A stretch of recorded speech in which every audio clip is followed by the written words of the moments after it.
गृह मंत्री जी, आपसे आग्रह करूंगा कि आप सीसीटीवी फुटेज का जो आप लिंक है वो उनके माँ बाप को दीजिए कि मेरी बेटी कब पढ़ रही है, कहाँ निकल रही है, ये जानना बहुत ही जरूरी है। कौन है वो 3 रसूखदार बेटा? मैं खोलूंगा लेकिन अभी नहीं। इतने दिनों के अंदर आप डॉक्टर को क्यों नहीं पकड़? क्या कभी आपने सुना इतने दिनों तक थाना प्रभारी सस्पेंड ना हो? आपका बुलडोजर इन नाजायज हॉस्टल और हॉस्पिटल पर नहीं चलेगा।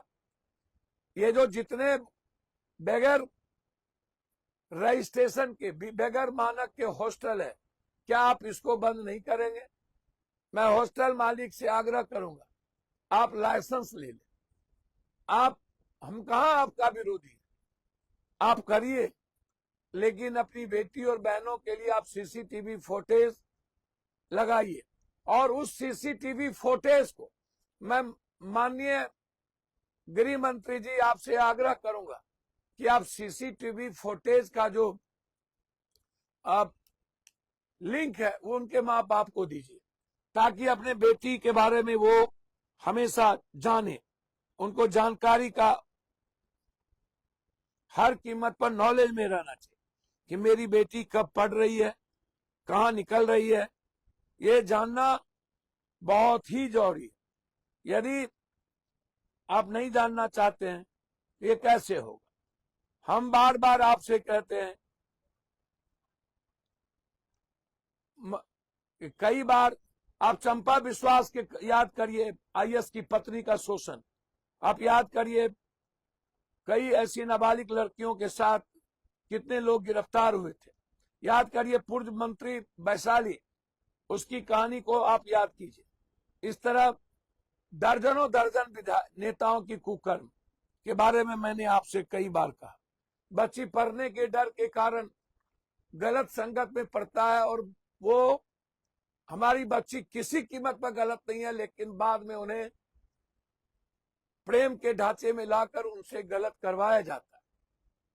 बड़े बड़े घरानों की बच्ची हॉस्टल में ठहर जाती है, वो रूम भी लेके रह सकती है। तो ये कई ऐसे मुद्दे हैं, हमें बात करनी थी कि आप क्यों उनके परिवार को टॉर्चर कर रहे हैं। एक जबकि दवाई वाले ने सीधा इनकार कर दिया जहानाबाद में, आप बार बार इसे जहानाबाद ले जा रहे हैं। यदि मैं मान लूं जहानाबाद में मेडिकल खरीदा, मरा कहा, क्यों खरीदी, काहे खरीदा? 1 तारीख की पार्टियां से क्या संबंध थी? एक दोस्त ने इन्हें इस्तेमाल किया और बाद में कई रसूखदार के बेटों ने शोषण किया। क्या ये गलत है? क्या इसकी जांच नहीं होनी चाहिए? बार बार चैट को आप क्या दिखाना चाहते, किसको बचाना चाहते? कौन है वो 3 रसूखदार बेटा? मैं खोलूंगा लेकिन अभी नहीं। मैं रुपेश की लड़ाई अब लड़ूंगा। मैं बिहार के वासियों को आज बताना चाहता हूं, जो जो लोग रुपेश को बर्बाद है, सबका नाम मैं जानता हूं। मैं जाऊंगा हाई कोर्ट, मैं छोड़ूंगा नहीं, और इस केस को दबने भी नहीं दूंगा। एसआईटी भगवान नहीं है और ना सीबीआई भगवान है। एसआईटी ने लगभग केस को पर दबाने की कोशिश हुई है, जो पॉलिटिकलाइज हुआ है, और ये केस में चूंकि बड़े नेता और के बाल बच्चे हैं, इसीलिए इसको डाइवर्ट करने की कोशिश लगातार की जा रही।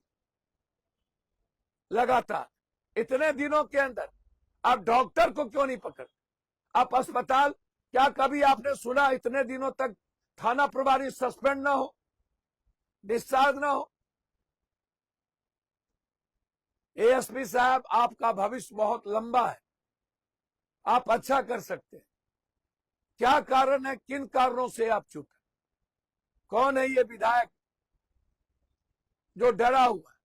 कौन है एक्स एमपी जो दिल्ली में आकर के डेरा डाल दिया, वो बिहार छोड़ दिया है, किसको बचाने के लिए?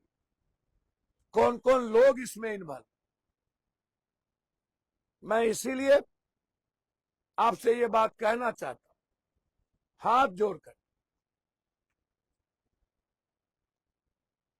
कि परिवार को तंग मत करिए और इस केस को गलत दिशा में मत ले जाइए।